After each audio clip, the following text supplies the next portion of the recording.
Olá! Hoje a gente vai mergulhar num universo que é simplesmente fascinante, o ponto exato onde a mente humana e a lei se encontram. Como é que o sistema de justiça lida com a complexidade da nossa psique na hora de decidir se alguém é culpado ou não? E para começar, vamos direto com uma pergunta que, olha, já coloca uma pulga atrás da orelha. A ideia de crime passional está super presente em filmes, em séries, mas na vida real, como é que a lei encara um ato desses, feito no calor do momento, movido por uma emoção que parece incontrolável? É aí que a psicologia forense entra para ajudar a gente a entender. Então, esse aqui é o nosso mapa da conversa de hoje. Vamos começar entendendo o papel da mente no tribunal. Depois, a gente decifra o que é a tal da responsabilidade penal, vê o que pode alterar essa responsabilidade, entende o trabalho do psicólogo na prática e, por fim, reflete sobre o que seria uma justiça para a mente. Beleza, vamos lá. Nessa primeira parte da nossa jornada, a gente vai entender como a psicologia, aos poucos, foi ganhando um espaço fundamental dentro dos tribunais. Pensa na psicologia forense como se fosse uma intérprete, uma tradutora mesmo. De um lado você tem a lei, toda certinha, baseada em regras, fatos. Do outro, a mente humana, que é um labirinto. A psicologia forense é a ponte entre esses dois mundos.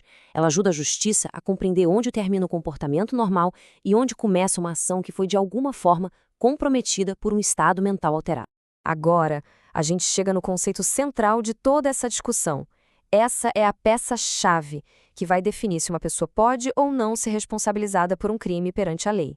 Imputabilidade penal. Eu sei, a palavra parece complicada, né? Mas a ideia por trás dela é mais simples do que parece. Não se trata de dizer se a pessoa é culpada ou inocente, ainda não.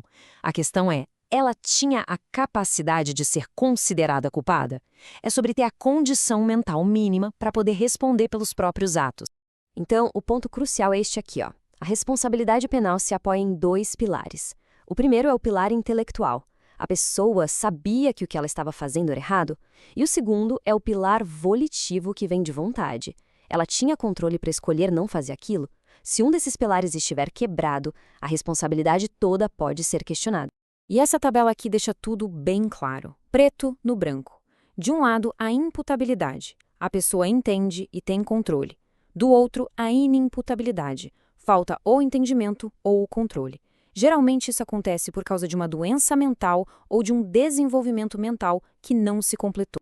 Ok, agora que a gente já entendeu a regra geral, vamos explorar as zonas cinzentas.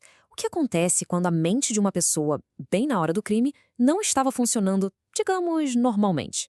Vamos analisar três exemplos que são muito, mas muito interessantes e que a lei leva em consideração: a emoção intensa, o estado de sonambulismo e as personalidades psicopáticas, que são super complexas.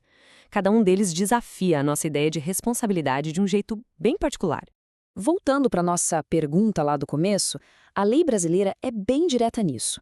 Agir sobre forte emoção não livra a pessoa da responsabilidade. Raiva, ciúme, paixão, nada disso é um passe livre. Mas, e tem um mas importante, o Código Penal reconhece que isso pode sim diminuir a pena. Funciona como um atenuante. Agora, o que é fascinante são as condições super restritas para essa redução de pena acontecer. Não é qualquer briga, qualquer emoção. A lei exige três coisas. Primeiro, a emoção tem que ser violenta, intensa. Segundo, ela tem que ter sido causada por uma provocação injusta da própria vítima. E terceiro, que é crucial, a reação tem que ser imediata, logo em seguida. Ou seja, a lei não está ali para proteger vingança planejada. E se a pessoa estivesse literalmente dormindo?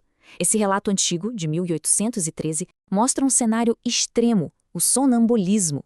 Um monge, totalmente mergulhado num sonho, age de forma violenta.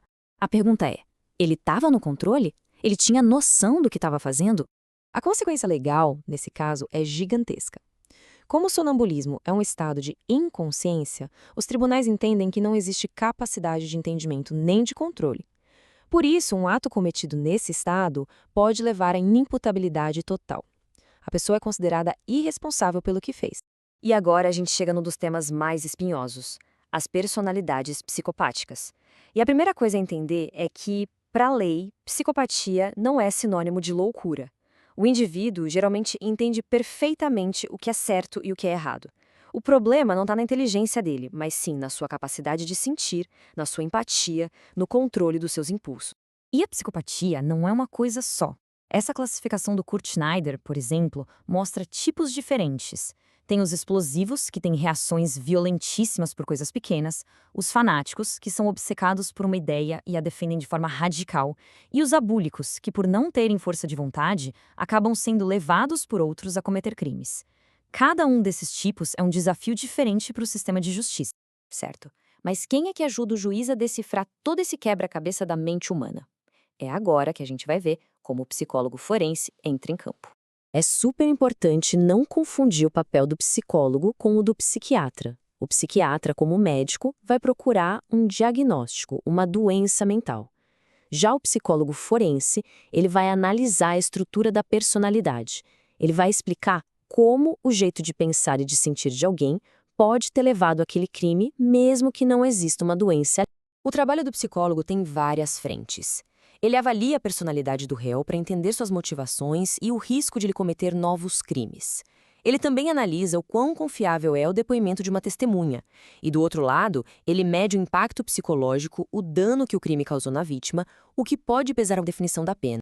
E uma das áreas mais incríveis é a chamada psicologia do testemunho. Sabe, a nossa memória não é uma câmera de vídeo que grava tudo perfeitamente. Ela falha, ela pode ser influenciada. O psicólogo ajuda a identificar se um depoimento foi contaminado por sugestão, por pressão ou até por falsas memórias, que é quando a pessoa acredita de verdade em algo que nunca aconteceu. Bom, estamos chegando na reta final. Vamos agora amarrar todas essas pontas para entender a importância de se fazer justiça não só para o ato que foi cometido, mas também para a mente que estava por trás dele. Então, se a gente pudesse resumir os pontos principais, seriam estes. Primeiro, para ser responsável por um crime, a pessoa precisa ter tido entendimento e controle. Segundo, existem estados mentais como uma emoção muito forte ou até o sonambulismo que podem mudar o jeito como a lei enxerga esse crime. E terceiro, o psicólogo forense é essa peça fundamental que conecta o mundo da mente com o mundo do direito. E para fechar, fica aqui uma reflexão. Hoje, a lei se esforça muito para entender como estava a mente de alguém no passado, na hora do crime. Mas, com todo o avanço da neurociência, a pergunta que fica para o futuro é: como o direito vai lidar com o que a biologia do cérebro de uma pessoa pode sugerir sobre o que ela talvez faça no futuro? Essa, sem dúvida, é a próxima grande fronteira da justiça. É isso, pessoal. Até a próxima!